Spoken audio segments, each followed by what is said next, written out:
জি। কিন্তু পরবর্তী বাসে গেছে হচ্ছে x-5 জন। x-5, জি।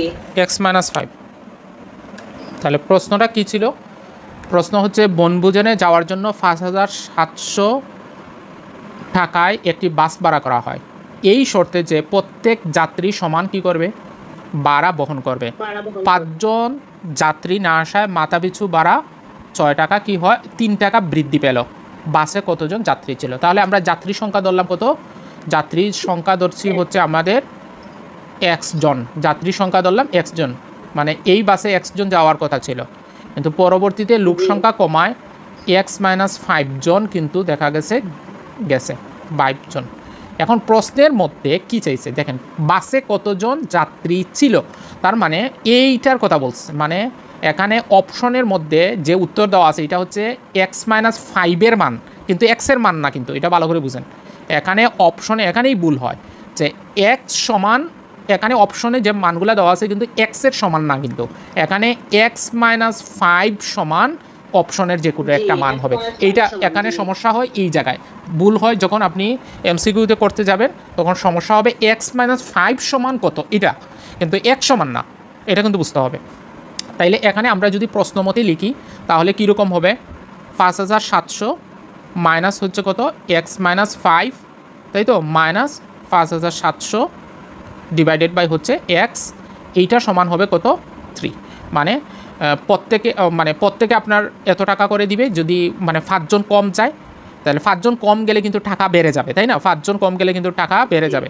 আর আগে লোক সংখ্যা কম ছিল, এই জন্য টাকা কম ছিল। তাহলে এই মানে এর মধ্যে পার্থক্য হয়ে গেল কয় টাকা, মাথা পিছু 3 টাকা পার্থক্য হয়ে গেছে, অর্থাৎ 3 টাকা বেড়ে গেছে, 3 টাকা, প্রত্যেকের 3 টাকা বেড়ে গেছে। এখন আপনাকে তো সম্পূর্ণ অঙ্ক করার দরকার নেই, আপনাকে অপশন টেস্ট করতে হবে। তাহলে অপশন যদি আপনাকে করতে হয় তাহলে আপনি কি করতে হবে বলেন তো, আপনি এখানে যে কোনো একটা অপশন নিয়ে আপনি কি করতে হবে, x-5 সমান বসাতে হবে। আমার কথা কি বোঝা গেছে?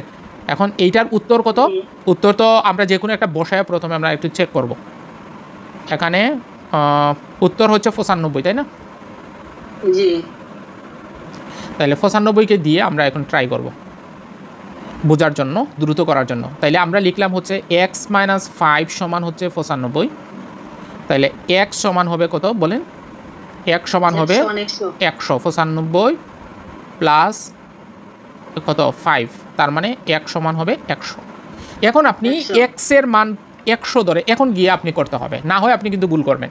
তাহলে এখন আমরা যদি এখানে x এর মান যদি 100 হয় তাহলে বলেন তো এখানে কত হবে, 5,700কে আপনি 100 দ্বারা ভাগ করতে হবে, মাইনাস এখানে হচ্ছে 5,700কে এখানে কত দ্বারা ভাগ করতে হবে, এখানে করতে হবে -5 দিতে হবে, তাই না? আর এখানে আমরা কী করতে হবে, 100 দ্বারা ভাগ করে আমরা দেখবো 3 হয় কিনা, যদি 3 হয় তাহলে উত্তর কোনটা হবে, উত্তর হবে 95, ঘ নম্বরটা।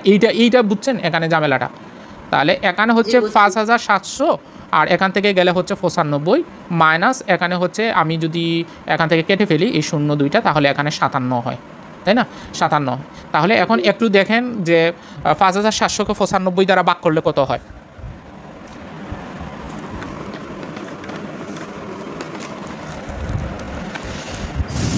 5,700কে আমরা ভাগ করব হচ্ছে কত দ্বারা, 95 দ্বারা, তাহলে 60 হয়। কত হয়, 60 মাইনাস হচ্ছে কত 57, তাহলে হচ্ছে কত 3, হচ্ছে কত 3, তাহলে মিলে গেছে। তাহলে উত্তর হবে ঘ নম্বর। উত্তর কত নম্বর হবে, ঘ নম্বর হবে। বিষয়টা ক্লিয়ার হয়েছে? ওকে। এখন আপনি যদি অন্যদা নিয়ে ট্রাই করতেন তাহলে দেখেন 5,700 ছিল, x-5 ছিল, আর মাইনাস ছিল 5,700, তারপরে হচ্ছে আপনার x সমান 3 হওয়ার কথা। আপনি যে কোনো একটা কীভাবে পরীক্ষা করবেন জাস্ট এটা দেখাচ্ছি, যে আপনি যেটা করবেন x-5 সমান আপনি কত ধরবেন বলেন, 80 ধরবো, 80। তাহলে x সমান কত হবে, এটা 5 প্লাস হচ্ছে 5, তার মানে হচ্ছে x সমান হচ্ছে 85।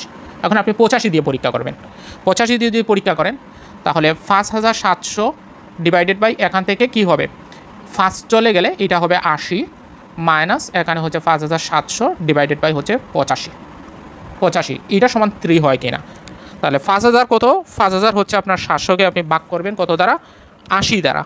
80 দ্বারা যদি ভাগ করেন ভাগ যায় না, এই জন্য এটা উত্তর হবে না। হবে না। এরকম আপনি একটা একটা করে পরীক্ষা করবেন, পরীক্ষা করে যেটা উত্তর হবে ওইটাই নেবেন। আশা করি বুঝাইতে পারছি।